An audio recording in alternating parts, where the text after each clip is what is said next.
Oi Cristina, como está? Muito bem, feliz em conversar contigo.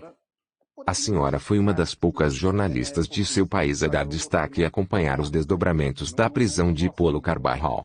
E, também, a denunciar a proteção que ele recebeu, em seus 2 anos de fuga, dos governos da Espanha e de Portugal. Carbajal, que é o ex-chefe da inteligência chavista, desapareceu na Espanha sob o comando do Centro Nacional de Inteligência da administração do PSOE e do Podemos, ambos financiados pelo narcotráfico da América Latina. Passou, desde que desapareceu, quase 3 anos em Portugal, sob a proteção de políticos e empresários portugueses e espanhóis. É vital compreender e insistir nesse contexto. Estamos a falar que é o Polo Carbajal, que teve a proteção do governo de Pedro Sánchez do PSOE, presidente do governo, como é chamado o primeiro-ministro da Espanha, e que só foi encontrado quando o ministro do Interior espanhol, Fernando Grande Marlaska quis, pois havia sido informado pelo DEA e pelos serviços de inteligência de Israel do paradeiro do chavista pelo menos 3 meses antes da prisão. A senhora está dizendo que Carbajal contou com a proteção de autoridades espanholas. Na Espanha, Carbajal teve o apoio de Pablo Iglesias, o líder do Podemos na Catalunha. Também foi apoiado por Jaume Asens, advogado dos terroristas e jihadistas em meu país. Contou com a ajuda de algum agente da CNI e do ex-presidente do governo, José Luís Rodríguez Zapatero, embaixador do chavismo na Europa e protetor de terroristas do ETA na Espanha. A relação entre Zapatero e Carbajal é estreita. Que relação é essa? Hugo Carbajal foi chefe de inteligência da Venezuela entre 2004 e 2014.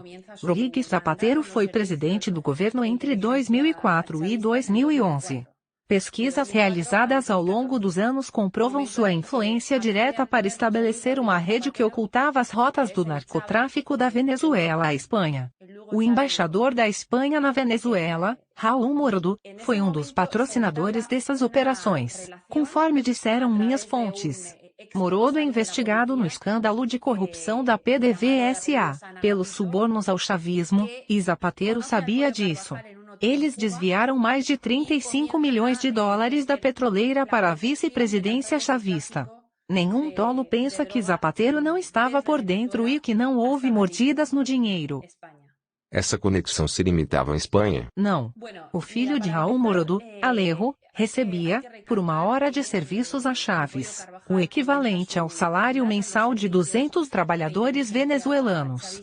Recebia 739 euros por hora para assessorar a petroleira PDVSA. Alejo é casado com a filha do advogado e político português Manuel Dias Loureiro. É um dos homens mais influentes do Partido Social Democrata de Portugal, e mantém no Brasil negócios com lulistas e pessoas envolvidas na Operação Lava Jato. Ainda hoje, Manuel Dias Loureiro tem muitos políticos do PSD nas mãos. Entre eles, menciono José Luiz Arnaut, que foi vice-ministro de Durão Barroso de 2002 a 2004. A senhora mencionou que também há empresas privadas envolvidas. Sim. Como eu disse, também há empresas privadas envolvidas e elas deveriam ser submetidas a uma investigação internacional. O Polo saiu de Portugal num jato privado da Mota Engil, construtora portuguesa propriedade da família Mota e conhecida como a empresa do regime português, por sua influência decisiva na política daquele país. A Mota Engil controla todos os principais políticos portugueses e sua influência se estende àqueles que poderiam estar potencialmente mais agitados na oposição. A rede que a senhora descreve é muito complexa e abrangente. Há outras ramificações? O presidente do governo, Pedro Sánchez, obrigou a regulamentação da Lei do Centro Nacional de Inteligência, CNI, no início de 2020, e incluiu o líder do Partido Espanhol de Esquerda Podemos, Pablo Iglesias, na comissão delegada do governo para assuntos de inteligência. Iglesias teve acesso a todos os segredos do Estado e logo se retirou da política. Ao sair, foi substituído na comissão delegada por outra integrante do Podemos, a terceira vice-presidente, a igualmente perigosa Yolanda Dias. Pablo Iglesias é acusado de ligações com o narcotráfico na Venezuela. Pelo que se comenta, ela seria uma espécie de ponte entre o governo chavista de Caracas e algum tipo de corrupção relacionada ao narcotráfico ou algum grupo terrorista.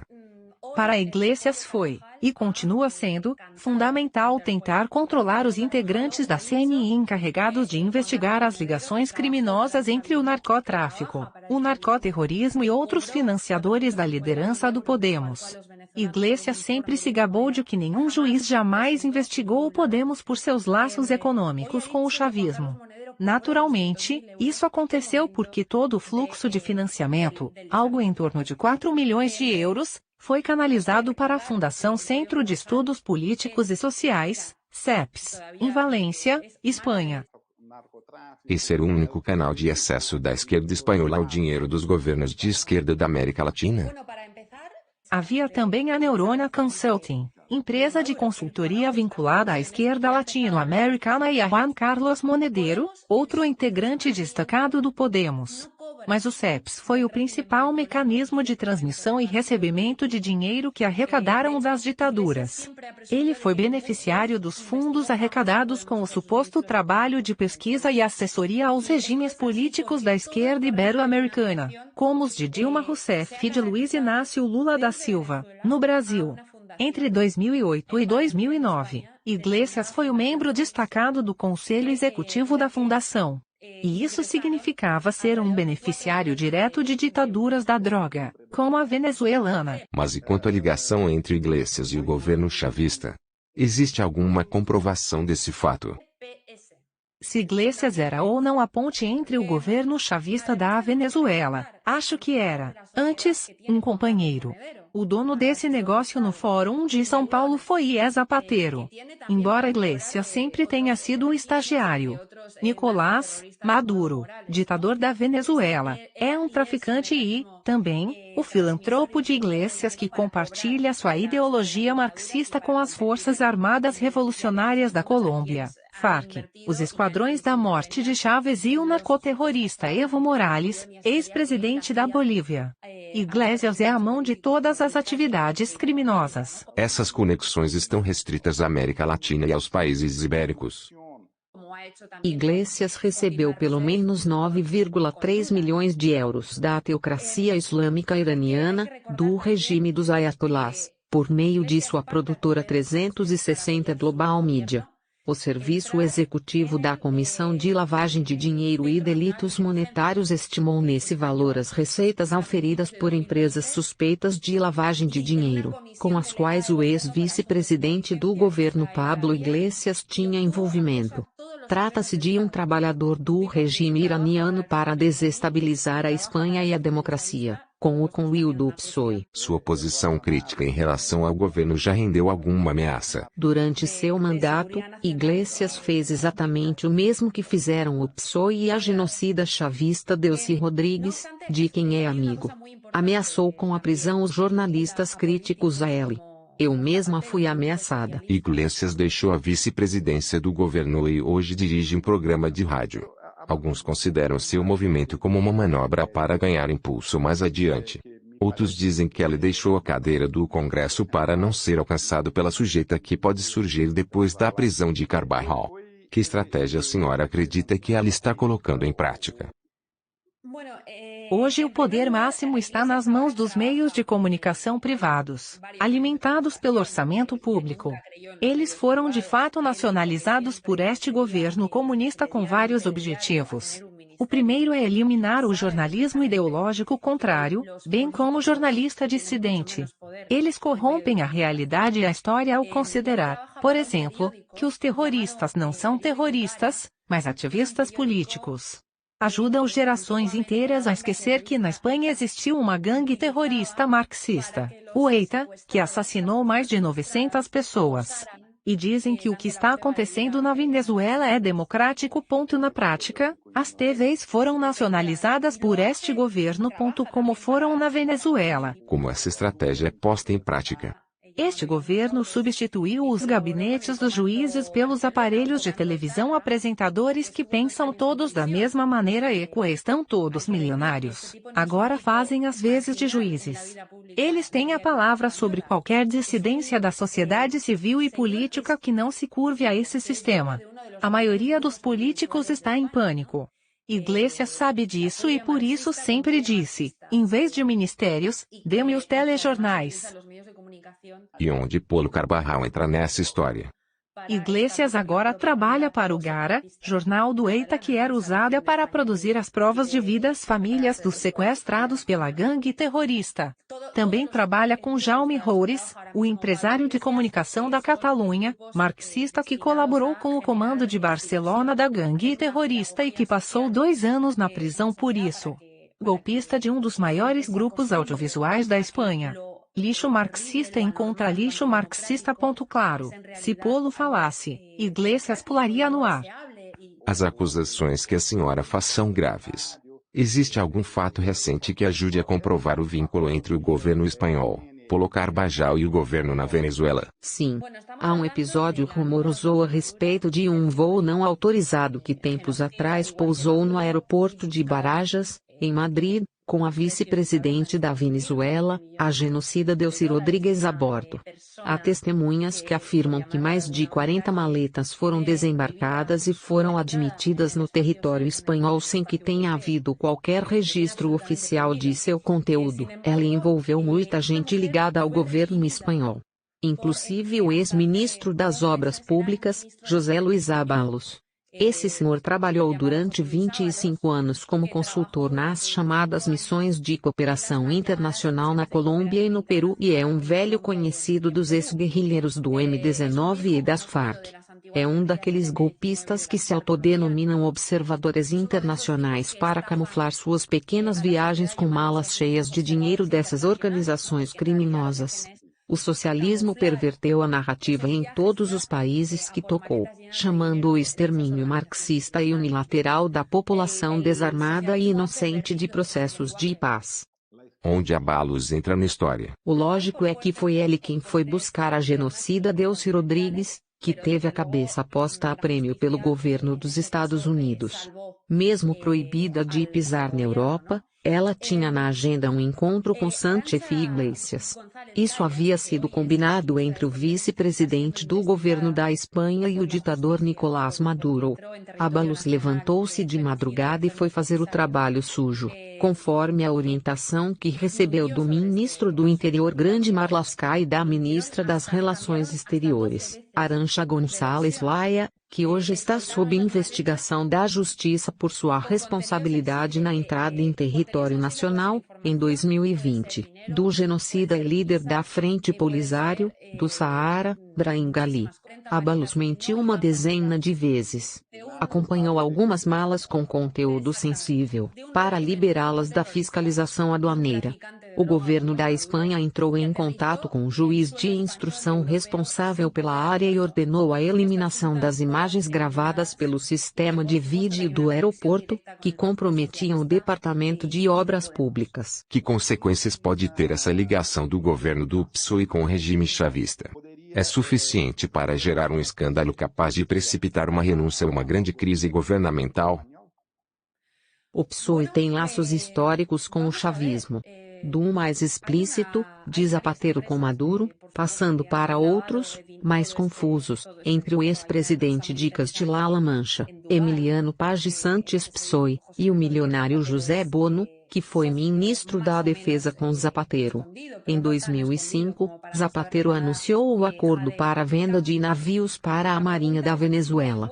Eram 4 embarcações de vigilância costeira com um custo total de 508,68 milhões de euros, e 4 patrulhas oceânicas de vigilância da Zona Econômica Exclusiva, por um total de 698,71 milhões de euros. O custo total da operação foi de 1.207 milhões de euros. O governo da Venezuela pagou 1.246 milhões de euros na operação. Quase 40 milhões de euros a mais do que o valor do contrato. Isso porque apareceu uma empresa de intermediação chamada Rabasven Holding, que embolsou 3,5% do dinheiro. De acordo com o comunicado oficial do governo Zapatero, tratava-se de um prêmio estatal. Isso só fede a mordida econômica do chavismo. Existe algum outro governo envolvido? É possível que negócios como esses tenham sido realizados sem que houvesse alguma participação do governo de Cuba. Existe algum papel do regime cubano em tudo isso? Cuba é o germe do mal em toda a América Latina.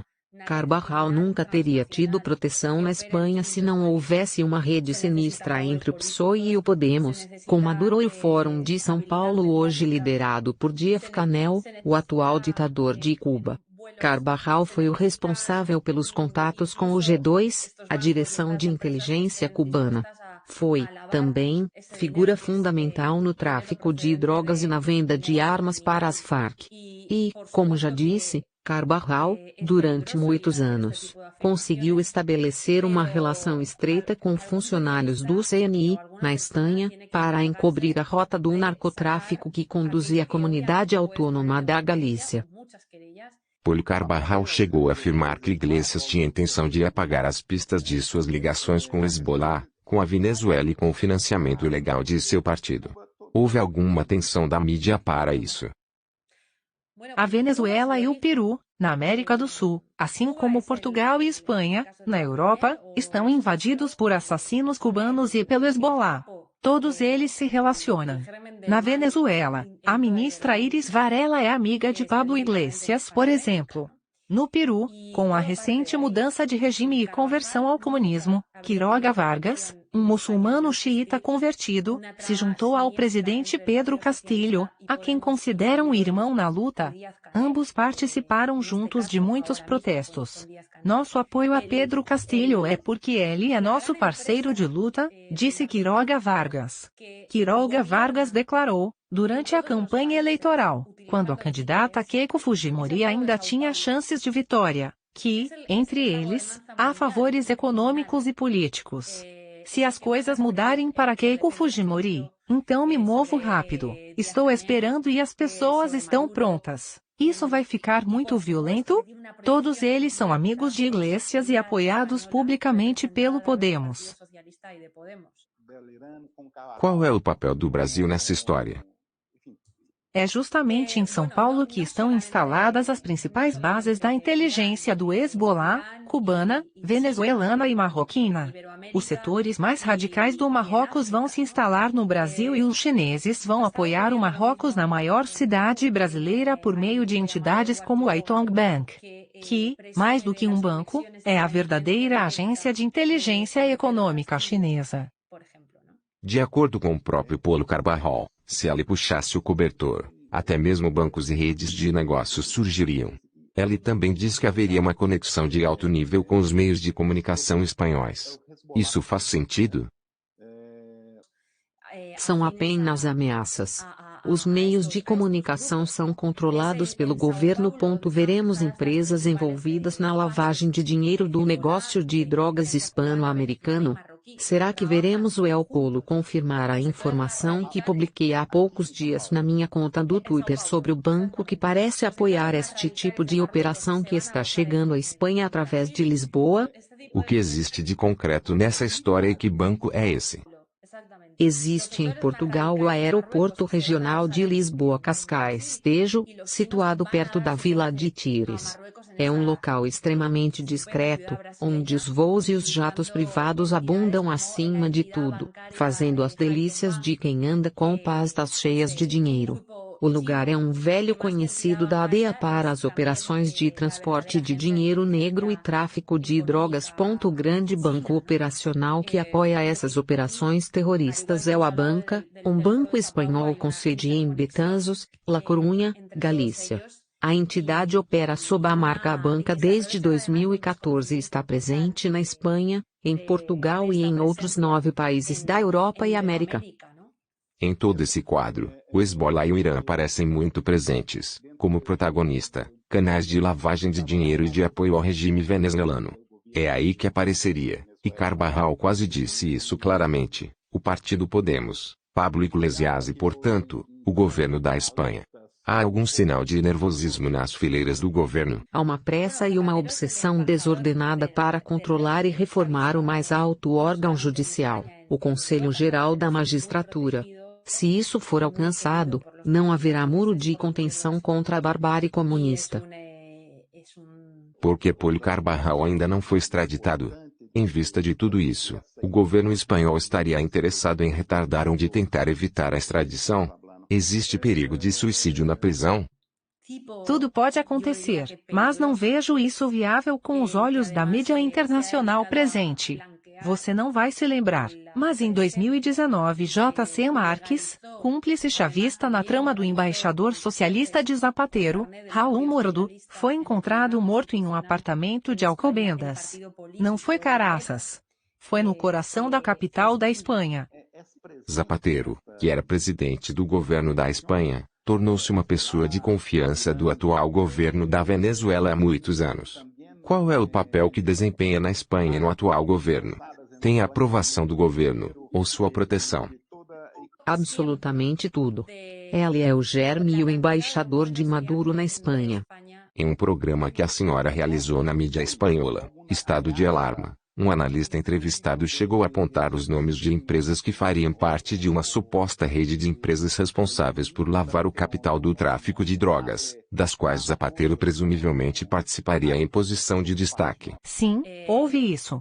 A Jade Capital, por exemplo, empresa de Dubai que maneja fundos roubados da Venezuela por meio de Silvia Flores, na rota entre o Irã e os Emirados Árabes Unidos. Zapatero parece ser um parceiro fantasma dessa empresa. Para concluir, quando Joe Biden iniciou seu mandato como presidente, tanto Pedro Sánchez quanto PSOE entenderam que poderia haver uma maior aproximação da Espanha com os Estados Unidos. Existe realmente essa possibilidade de sintonia? Em que se traduzirá o resultado da possível extradição de Polo Carbajo? Isso pode apressar a extradição de Carbajo?